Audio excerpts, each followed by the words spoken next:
السلام علیکم ناظرین، میں ہوں آپ کا میزبان ایم رضا اور آپ دیکھ رہے ہیں ٹی پی نیوز۔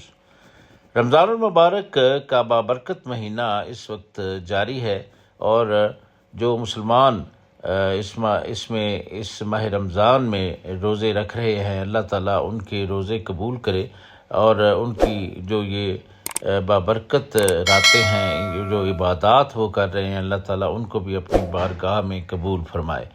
آج ایک انتہائی ایمان افروز واقعہ ہمارے نبی کریم صلی اللہ علیہ وآلہ وسلم کے دور کا آپ کی خدمت میں پیش کریں گے۔ اس ایمان افروز واقعہ میں جو قربانی اور جو اصرار اور جو بہادری کی مثال ہے وہ انشاءاللہ رہتی دنیا تک قائم رہے گی، کیونکہ یہ دین اسلام کے اوائل کا واقعہ ہے۔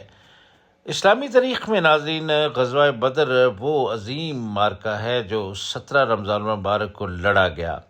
اس جنگ میں 313 صحابہ کرام رضی اللہ تعالیٰ عنہ نے روزہ رکھا ہوا تھا اور افطار کے وقت محض چند کھجوروں سے روزہ کھول کر میدان جنگ میں اترے تھے۔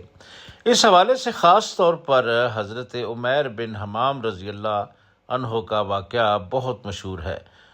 واقعہ کچھ اس طرح ہے کہ جب رسول اللہ صلی اللہ علیہ وآلہ وسلم نے صحابہ کو جنت کی خوشخبری دی اور سنائی تو حضرت عمر بن حمام اپنی ترکش سے کھجوریں نکال کر کھا رہے تھے۔ غزوہ بدر کے موقع پر کھجوروں سے روزہ رکھ کر بغیر کسی خاص تیاری کے حق و باطل کے پہلے مارکے میں نکلنے والے 313 جرعی صحابہ کرام، جس میں مہاجرین اور انصار شامل تھے، یہ صحابہ رمضان المبارک میں انتہائی نامساعد حالات، بھوک اور قلیل وسائل کے باوجود اللہ کی نصرت پر یقین رکھتے تھے۔ میدان جنگ میں دشمن کے سامنے ڈٹ گئے۔ واقعہ کچھ اس طرح ہے کہ یہ ہجرت کے دوسرے سال پیش آیا جب مسلمانوں کی ایک چھوٹی جماعت کفار مکہ کے بڑے لشکر کے مقابلے میں نکلی۔ ان صحابہ کرام کے پاس اگر سادگی کی ہم بات کریں تو نہ لڑائی کے مکمل ہتھیار تھے اور نہ ہی کھانے پینے کی وافر چیزیں، بلکہ اکثر کے پاس صرف چند کھجوریں تھیں جن سے انہوں نے روزہ رکھا اور جنگ لڑنے کے لیے نکل پڑے۔ اور اگر ان کی عظمت کی ہم بات کریں تو ان صحابہ کرام نے ایمان کی طاقت سے ثابت کیا کہ کامیابی وسائل سے نہیں بلکہ اللہ پر کامل یقین سے ملتی ہے۔ حضرت عمیر بن حمام رضی اللہ تعالیٰ عنہ کا یہ فرمانا تھا کہ جب تک یہ کھجوریں ختم ہوں گی، اگر میں تب تک زندہ رہا تو بڑی لمبی زندگی ہوگی۔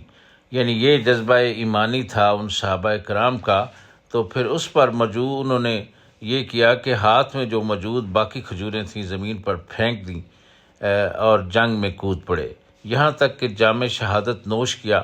اس مارکے میں مسلمانوں کی تعداد صرف 313 تھی، جبکہ ان کے مقابلے میں 1000 کا لشکر تھا، لیکن اللہ تعالیٰ نے مسلمانوں کو عظیم الشان یہ فتح نصیب فرمائی۔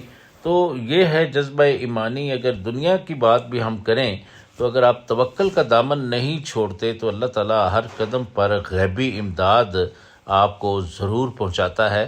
اور اپنا ایمان جو صحابہ کرام کی زندگی کو اگر آپ پڑھ لیتے ہیں تو میرا خیال ہے کہ کسی اور نہ تو دانشور کی ضرورت رہتی ہے اور نہ ہی کسی اور ایسی چیز آپ کو اپنانے کی ضرورت ہوگی جو یہ صحابہ کرام کا کردار تھا۔ تو یہ اوائل اسلام، جب اسلام پھیل رہا تھا تو اس وقت کا ایک مشہور واقعہ ہے، تو ہم نے سوچا کہ رمضان مبارک کی ان بابرکت راتوں اور دنوں میں جو کہ ہر پل آپ کا ہر عمل، نیک عمل آپ کا اللہ کی کتاب میں لکھا جا رہا ہے اور آپ کے اعمال میں اضافہ کر رہا ہے، تو ہم نے سوچا کہ اس ایمان افروز واقعے سے اپنے ناظرین کو ضرور ہم استفادہ پہنچانے کی کوشش کریں اور اس پر عمل کریں۔ تو اللہ تعالیٰ آپ سب کا حامی و ناصر ہو۔ اسی طرح کے ایمان افروز واقعات اور مختلف جو ہماری ویڈیوز ہوتی ہیں اس کے لیے آپ کے ساتھ ملاقات ہوتی رہے گی۔ اپنا بہت سارا خیال رکھیے گا۔ نئی ویڈیو کے آنے تک کے لیے اپنے میزبان ایم رضا کو اجازت دیجیے۔ اللہ حافظ۔